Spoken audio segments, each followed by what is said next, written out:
हरे कृष्णा, जय श्री कृष्णा। कथामृत के नए सत्र में सभी का स्वागत है एक नई कहानी के साथ। बहुत सुंदर कहानी जो कि भगवान के नाम की महिमा को इससे बढ़कर कोई कहानी बता नहीं सकती, कोई समझा नहीं सकती कि भगवान के नाम में इतनी महिमा हो सकती है कि कोई किस तरह से वो कोई अनचाहे अनजाने में भी किसी के दिल को छू जाती है, छू सकता है वो नाम और उसके प्रभाव से लोगों की पूरी जिंदगी बदल सकती है। ओम अज्ञानतिमिरान्धस्य ज्ञानाञ्जनशलाकया चक्षुरुन्मीलितं येन तस्मै श्रीगुरुवे नमः। वाञ्छकल्पतरुभ्यश्च कृपा सिन्धुभ्य एव च पतितानां पावनेभ्यो वैष्णवेभ्यो नमो नमः। हे कृष्णा करुणा सिंधु दीनबंधु जगतपते गोपेश गोपिका कांत राधा कांत नमोस्तुते।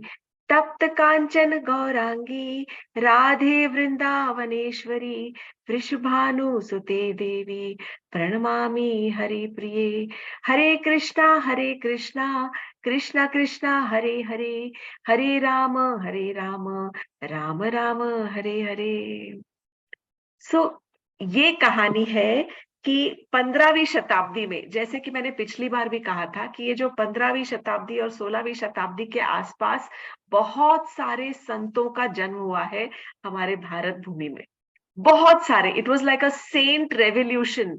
इतने सारे संत उस समय पैदा हुए हैं कि जैसे भगवान ने स्पेशल कुछ आत्माओं को चुन के हमारे उद्धार के लिए उस समय भेजा था कि लो देखो, कुछ आत्माएं आ रही हैं और तुम्हारा उद्धार करने वाली है, और इनसे जितना आप ज्ञान अर्जित कर सकते हो और जितना आप अपनी भक्ति को बढ़ा सकते हो उतना ही आप करिए। तो 15वीं शताब्दी के दौरान ही बंगाल के एक बुदना जिले में, छोटे से गांव बुदना में, जो कि अब बांग्लादेश में पड़ता है, वहां पर एक मुसलमान दंपति के घर में एक बेटा पैदा हुआ। कोई नई बात नहीं है। इंडिया का पॉपुलेशन हर रोज हर मिनट हर सेकंड बढ़ता जा रहा है, और पर खास बात ये थी कि वो बेटे ने आगे बढ़कर क्या किया उसकी हम आज चर्चा करने जा रहे हैं। ये जो बेटा पैदा हुआ बच्चा, इसका नाम रखा गया मोहम्मद सिकंदर खान। नॉर्मल जैसे बच्चा बड़ा होता है वैसे ही उस बच्चे को तालीम दी जा रही थी। पर उस समय जैसा कि मैंने कहा कि बहुत सारे संत थे जो पूरे भारत भर में भ्रमण करके और भगवान के नाम का प्रचार कर रहे थे। बहुत सारे, हर तरफ के, जैसे कि हम देखते हैं कि वल्लभाचार्य जी का जन्म आंध्र प्रदेश में हुआ, चैतन्य महाप्रभु का जन्म बंगाल में हुआ, लेकिन वो कहाँ कहाँ जगह जगह उन भ्रमण करते करते कहाँ कहाँ तक उन्होंने वैष्णव संप्रदाय का प्रचार किया और उसको फैलाया।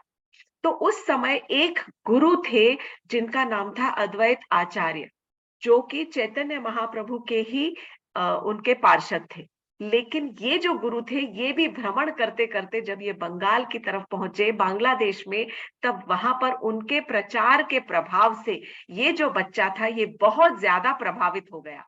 बच्चा जिसका नाम था मोहम्मद सिकंदर खान बहुत प्रभावित हो गया और उसने सनातन धर्म को अपने मन से लगा लिया कि जैसे मैं इसी के लिए पैदा हुआ हूं और यही धर्म मेरे लिए हुआ है।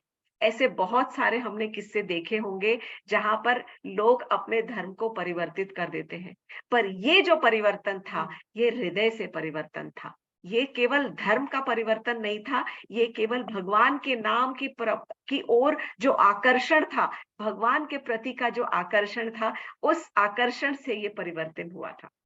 तो ये बच्चे का जो बच्चा अब तक, मतलब मैं युवा कहूंगी क्योंकि इनके बड़े होने तक का बहुत ज्यादा हमारे पास में हिस्ट्री में इसका कुछ मिलता नहीं है, कुछ ज्यादा इनके बारे में है नहीं।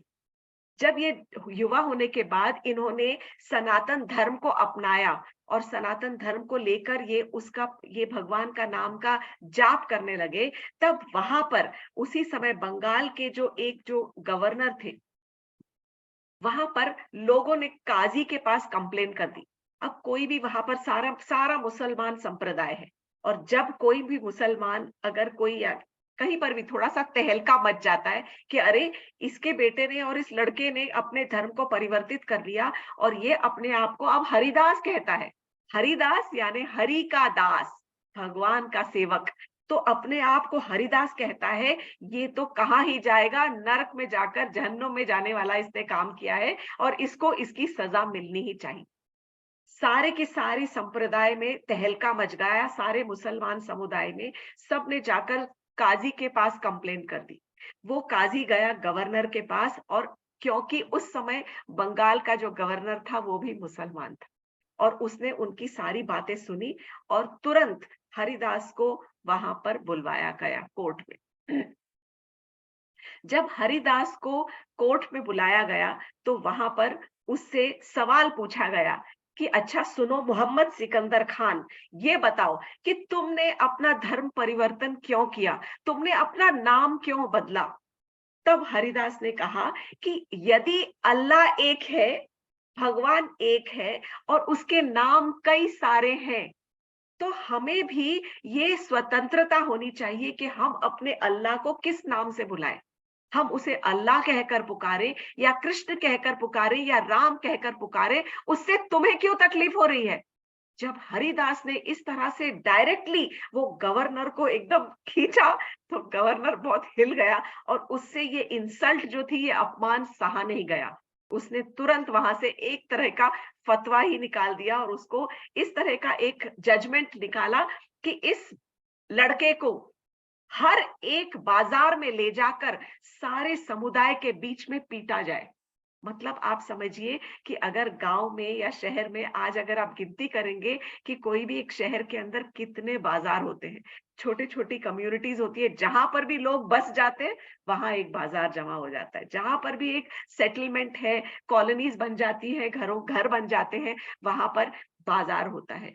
इस प्रकार हरिदास को पकड़कर और ले जाया गया और एक एक बाजार में खूब पीटा गया, कोड़ों से खूब खूब पिटाई की गई। 15वीं शताब्दी की बात है, तो बहुत बुरी तरह से पिटाई की गई। इस तरह हरिदास को 22 बाजारों में पीटा गया। 22 बाजारों में इतनी निर्दयता से, इतनी क्रूरता से पीटा गया कि वो लिटरली ऐसे लगा कि अब ये तो मर गया है और बुरी तरह से घायल हो गया है, और उसके समझो मूर्छित जो शरीर था, वो बेहाल लहूलुहान शरीर को उठाकर और नदी में डंप कर दिया गया। नदी के अंदर फेंक दिया गया कि मरा हुआ समझकर कि अब तो ये गया और हमने अपना जजमेंट पूरा कर दिया। ये इस प्रकार की निर्दयता और क्रूरता उस समय देखी जाती थी। लेकिन भगवान के मन में कुछ और ही था। और जो हरिदास था, यानी कि मोहम्मद सिकंदर खान, हरिदास उस पिटाई से बचकर बाहर आ गए। यानी कि वो मरे नहीं, जो पानी के अंदर जो फेंका गया नदी के अंदर, वो मरे नहीं, वो बच गए और बचकर बाहर आ गए। लेकिन बाहर आने के बाद और भी ज्यादा उनके अंदर शक्ति थी, और भी ज्यादा भक्ति थी, और भी ज्यादा भगवान के प्रति एकदम, जैसे कि बोलते हैं ना, पूरी तरह से भगवान के प्रति वे आश्रित हो गए थे कि जो मेरे प्रभु कहेंगे, जो मेरे प्रभु चाहेंगे, मैं उसी प्रकार अपना जीवन निर्वाह करूंगा। उन्होंने एक रिजॉल्व ले लिया कि अब से मैं रोज 3 लाख नामों का जप करूंगा।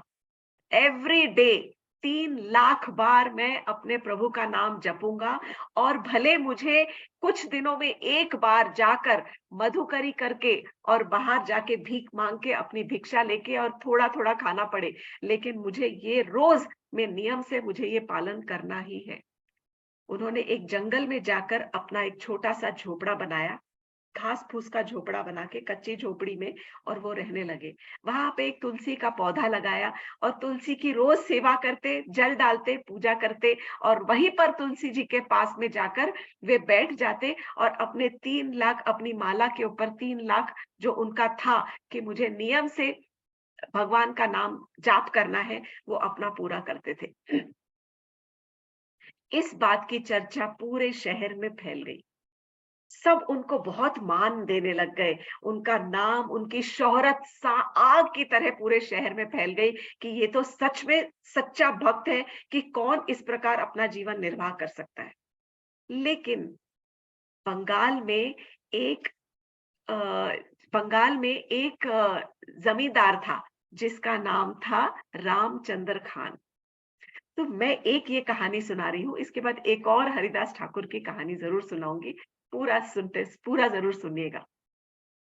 रामचंद्र खान जो था, वो ईर्ष्या करने लग गया कि हरिदास की इतनी चर्चा हो रही है और सब लोग इतना ज़्यादा उससे प्रभावित होके जब बोल रहे हैं कि अरे! वो देखो उसका गुणगान कर रहे हैं।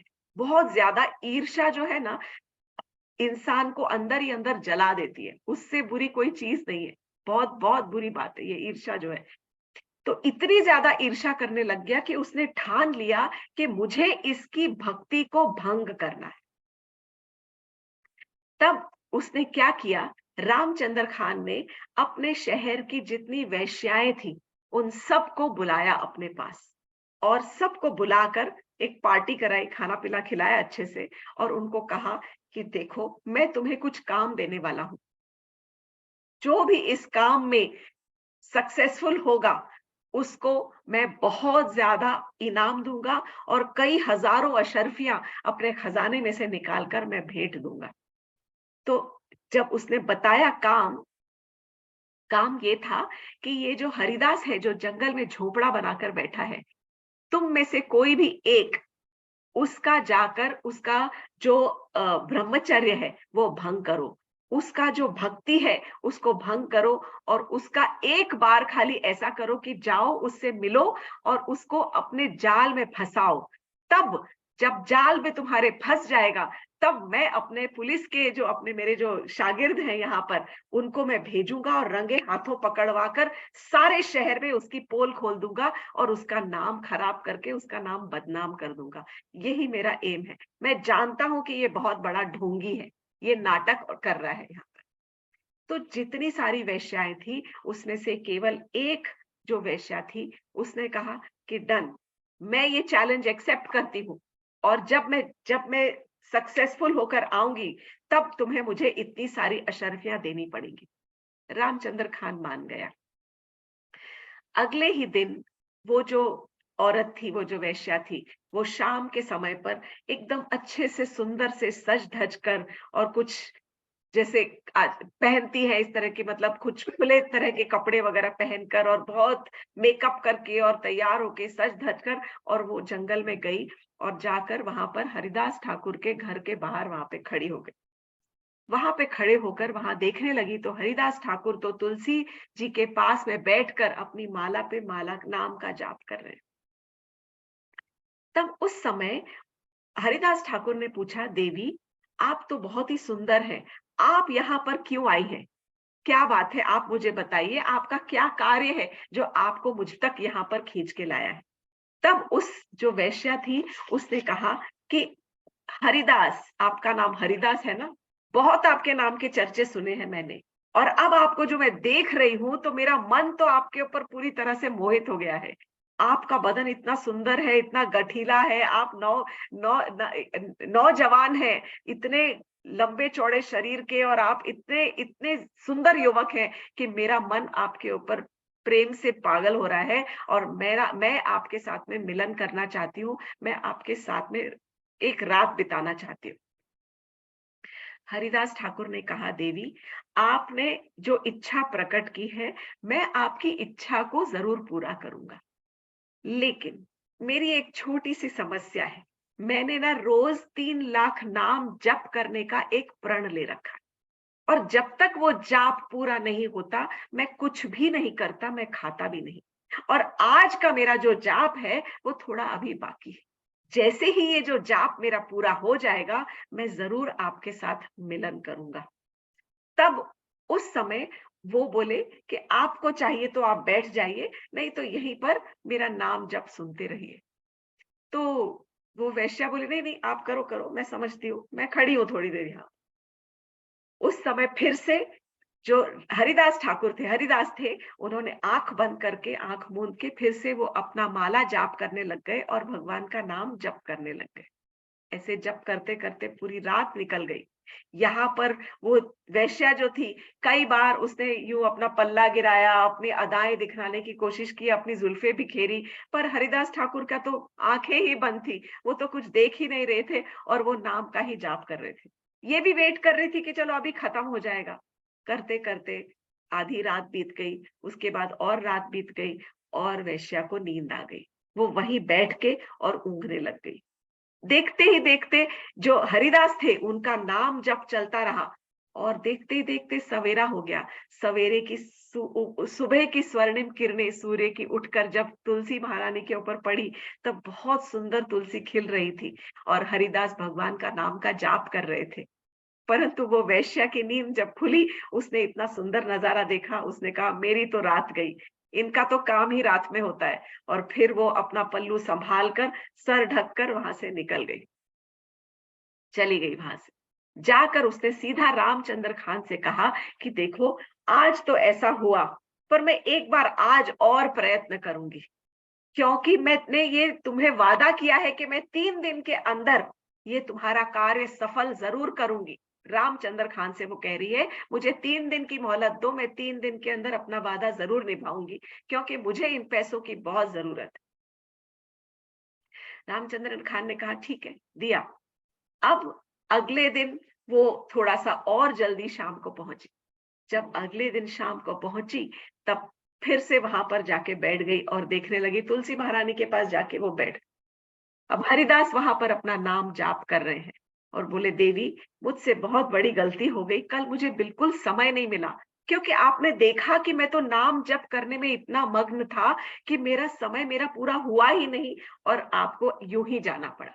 पर मुझ पर भरोसा रखिए, जैसे ही मेरा ये नाम जाप आज का, मैं थोड़ा कोशिश कर रहा हूं कि जल्दी करूं, जैसे ही मेरा आज का ये 3 लाख का नाम जाप खत्म होगा, वैसे ही तुरंत मैं आपके साथ जरूर संभोग करूंगा।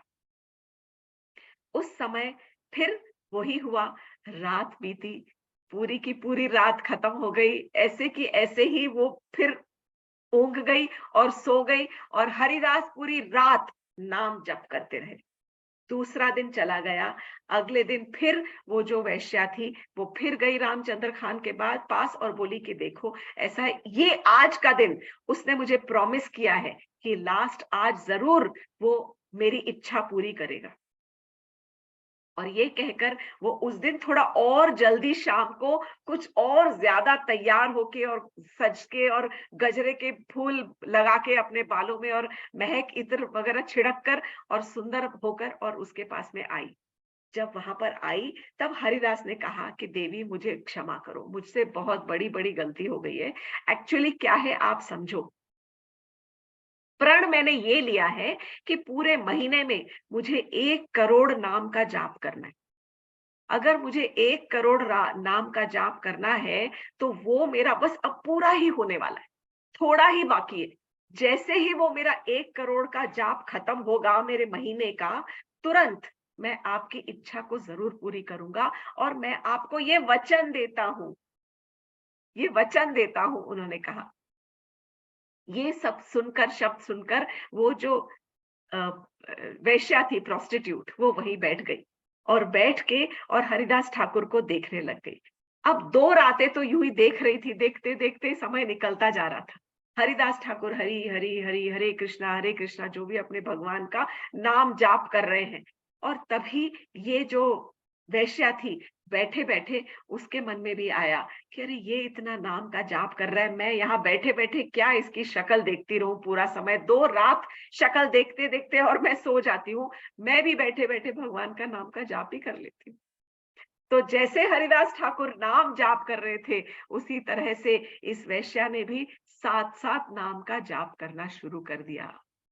दोनों एक साथ नाम का जाप कर रहे हैं और तुलसी महारानी के साथ में उसी आंगन में भगवान के सामने वही आंगन में वहां पर बैठे हैं। और किस प्रकार पूरी रात बीत गई और फिर सुबह हुई। जब सुबह हुई, तब जो ये क्या बोलते हैं, वेश्या थी, उसकी आंखों से आंसू बह रहे थे, नेत्रों से आंसू बहे जा रहे थे, बहे जा रहे थे। और सुबह उठते के साथ ही सबसे पहले वो हरिदास ठाकुर के चरणों में गिर गई और गिरते के साथ ही उसने प्रणाम किया और कहा कि आप मुझे क्षमा करें, मुझसे बहुत बहुत बड़ी भूल हो गई है। मैं पूरी रात आपके साथ बैठकर मैं भगवान का नाम का जाप करती रही हूँ और इस जाप से मेरे हृदय में जो मेरी ग्लानि और पश्चाताप की जो आग जल रही थी ना, उसको मुझे ऐसे लगा कि मैं कितना गलत काम करने के इरादे से मैं यहाँ पर आई थी। मैं आपको सच सच बताना चाहती हूँ कि भले ही मैंने अपनी पूरी जिंदगी यही काम किया हो, लेकिन मैं आज जो करने वाली थी, मैं उससे बुरा काम अपनी जिंदगी में कभी नहीं किया मैंने। और इस बात का मुझे बहुत ज्यादा पश्चाताप है। और आपको ये जानना चाहिए कि ये काम जो यहाँ का जो लोकल जमींदार है रामचंद्र खान, वो मुझसे ये काम करवा रहा था। वो चाहता था कि मैं आपको अपने जाल में फंसाकर और फिर आपके नाम के ऊपर दाग लगाऊं, धब्बा लगाकर, और आपका नाम खराब कर दूं। सारे शहर में वो ये ढिंडोरा पीटना चाहता था कि आप तो केवल ढोंग कर रहे हैं। पर मैंने आज अपनी आंखों से देखा और मैंने 3 दिन में यही महसूस किया कि आपके जैसा पवित्र मैंने कोई भी नहीं देखा। मैं धन्य हो गई हूँ। आप मुझे अपनी शरण में लीजिए और आप मुझे अपनी शिष्या बना लीजिए। हरिदास ठाकुर मुस्कुराए और हरिदास ने उसको आशीर्वाद दिया और कहा कि देवी, क्या तुम सोचती हो कि मुझे नहीं पता कि ये रामचंद्र खान की कारस्तानी है? मुझे पता था। अगर मैं चाहता, मुझे मालूम था तुम्हारे आते से कि ये रामचंद्र खान ने तुम्हें भेजा है। लेकिन अगर मैं चाहता तो मैं उसी समय कुछ बहाना करके और मैं यहाँ से चला गया होता और कह देता कि मैं बाहर जा रहा हूं, मैं कल आऊंगा या कल सुबह मिलूंगा या परसों आऊंगा या 4 दिन के लिए कहीं चला जाता। परंतु मैंने ये नहीं किया, क्योंकि मैं भगवान के नाम के अंदर मुझे इतनी इतनी मेरी श्रद्धा है कि मैं भगवान के नाम की महिमा को इतना अच्छे से जानता हूँ। इस महिमा के ऊपर मुझे इतना भरोसा है कि मैं जानता था कि इस नाम को सुनकर तुम्हारा भी हृदय परिवर्तन हो जाएगा।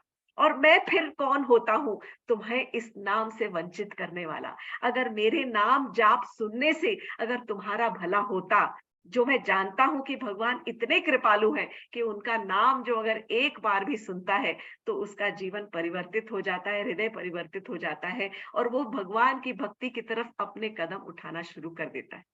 तो मैंने इस बात का फायदा उठाने का कोशिश की, इस बात का फायदा उठाने का कोशिश की है कि मैं जानते हुए कि ये जानबूझ के भेज रहा था, जानबूझ के तुम्हें भेजा है, परंतु मैंने केवल भगवान पे ही भरोसा रखा है।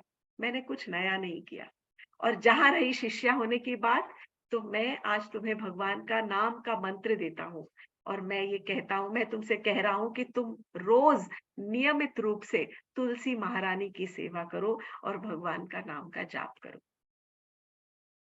उसके बाद वो जो वेश्या थी वो वहां से चली गई और उसने अपने घर जाकर जो उसने अपने पूरी जिंदगी भर में बुरे काम से जितना सारा धन जमा किया था, वो सारे के सारे धन को उसने ब्राह्मणों में बांट दिया और केवल वो तुलसी महारानी की पूजा करने लगी। ऐसा लिखा गया है कि उसने अपना सर मूंड दिया और एकदम सन्यासिन का जीवन व्यतीत करने लग गई। पूरा धन बांट दिया ब्राह्मणों में और तुलसी महारानी की रोज सेवा और पूजा करती थी और केवल भगवान के नाम का जाप करने लग गई। ये है कहानी एक्चुअली भगवान के नाम की। अब इसके बाद एक और छोटी सी घटना है हरिदास के जीवन की जो मैं आपको सुनाना चाहती हूँ। जैसा कि मैंने पहले कहा, हरिदास जो थे वो अद्वैत आचार्य के शिष्य थे। अद्वैत आचार्य उन दिनों के बहुत एक मशहूर आचार्य थे जो कि जगह जगह भ्रमण करते थे और जो एक्चुअली मदन मोहन जी को, जो हमारे मदन मोहन जी हैं, मतलब राधा मदन मोहन जी जो वृंदावन में है, उनको उन्होंने ही खोजा था। उनके ही उनके स्पेशल, उनके पर्सनल जो विग्रह थे वो मदन मोहन जी हैं। मदन मोहन जी की कहानी भी मैंने सुनाई हुई है कथामृत में।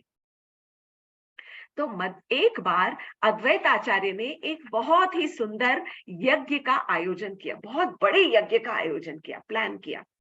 और आयोजन करते समय उन्होंने शहर के बहुत सारे ब्राह्मणों को निमंत्रण दिया और कहा कि आप आइए और इस यज्ञ को बहुत सुंदर तरीके से आप कंडक्ट कीजिए और इस यज्ञ को करिए, आप ही करिए। सारे ब्राह्मणों को बहुत अच्छा लगा कि इतने बड़े आचार्य, उन्होंने हमको न्योता भेजा है कि हम उनके यहाँ जाकर और उनका ये यज्ञ करेंगे। अब रीत ऐसी होती है कि जब यज्ञ होता है तो यज्ञ कुंड के अंदर जो अग्नि प्रज्वलित की जाती है वो एकदम पवित्र अग्नि होनी चाहिए। It has to be very pure. तो पवित्र अग्नि ऐसे होती है, या कि दो पत्थर रगड़ के, या फिर लकड़ियों को रगड़ के, या फिर कहीं से कोई जो यज्ञ कहीं पर हो रहा हो, उस यज्ञ से कहीं से अग्नि लाई जाती है और पवित्र यज्ञ की, और उस यज्ञ से उस अग्नि को प्रज्वलित किया जाता है।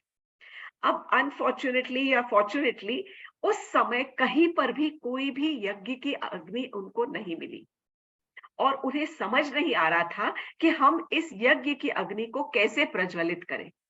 तब अद्वैत आचार्य ने उन सारे ब्राह्मणों को बुलाकर और उनसे कहा कि आप तो वेदों और उपनिषदों के ज्ञाता हैं, आप तो इतने इतने महान और इतने पंडित लोग हैं, इतने पढ़े लिखे हैं, इतने ज्ञानी हैं।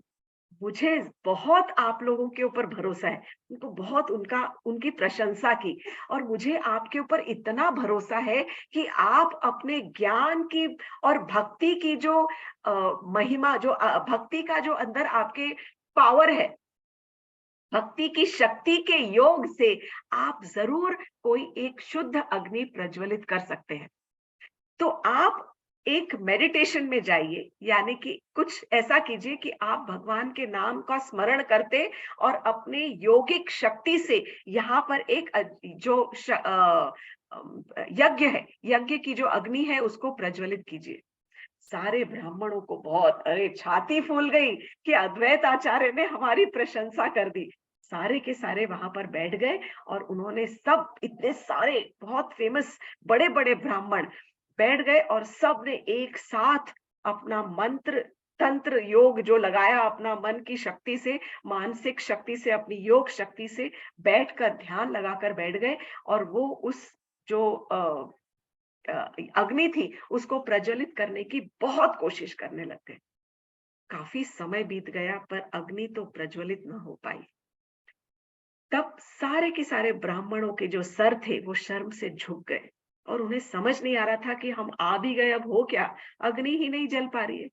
तब अद्वैत आचार्य ने उनसे कहा कि हे ब्राह्मण, मैं कभी भी, मतलब मैं समझ रहा हूं कि ये अग्नि जल नहीं पा रही है, और शायद हमारी ही योग शक्ति में कुछ कमी है, लेकिन फिर भी आप बड़े हैं और आप बड़े ज्ञानी लोग हैं।